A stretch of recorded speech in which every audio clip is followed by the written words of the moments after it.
Hello, my name is Sal Elrohal, and I work as a consultant with Red Hat. Today I'm going to show you a tool that will help automate the migration of process diagrams from XPDL, which is an XML-based format, to BPMN2, which is an open XML-based format that's supported by Red Hat's Business Process Management Suite. This XPDL format is supported by some of the proprietary vendors in the space, like TIBCO, for example. This is the example diagram that we'll be showing the tool running against today. We'll notice here there's a split, some endpoints. There are a couple of swim lanes. The first swim lane actually doesn't have any tasks in it, and the first one the second swim lane here splits and delegates here to the others based off of some conditions. So let's keep that in mind when we look at the migrated version of the diagram and see if we can pick out those similarities. This migration tool is Java-based. It essentially has two different components, and I'll talk through those while we build the tool. So it's a Maven package, and we'll do Maven clean package, and we'll do option CLI for the profile. We've set up a build profile in the POM that will actually build a jar for us with all of the dependencies wrapped in. That'll allow us to just execute this whole thing from the command line. Like I mentioned, this tool has two different portions. The first thing it's going to do is an XSL transformation. So we're going to make those XML elements in the XPDL diagram undergo a transformation and turn into BPMN2 elements. Now, that's great for a first step, but that's not everything that's needed.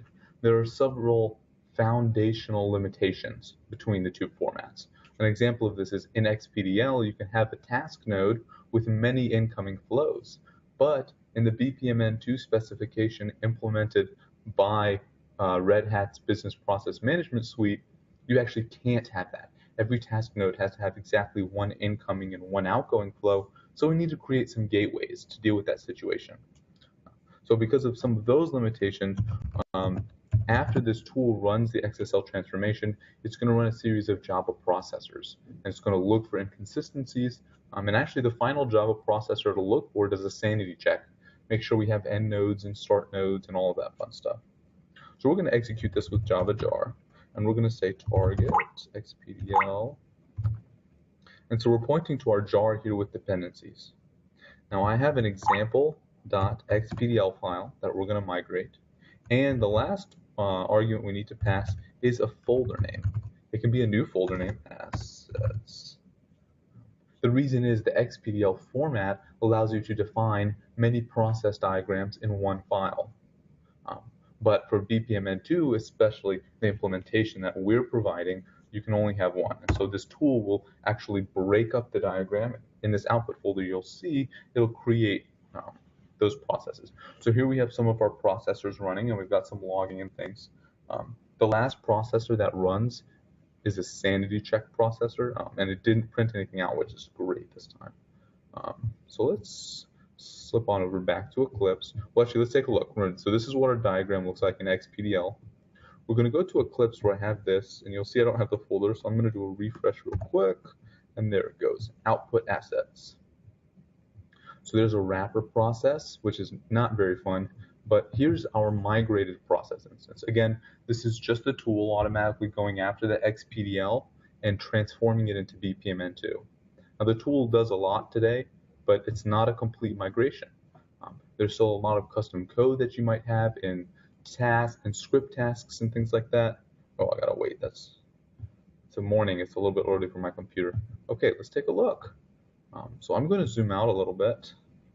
Let's see, 50%. Well, that kind of helps. So here we have that split. And you'll see that the arrows aren't great right now. You can actually, in Eclipse, right-click and say Reroute All Connections.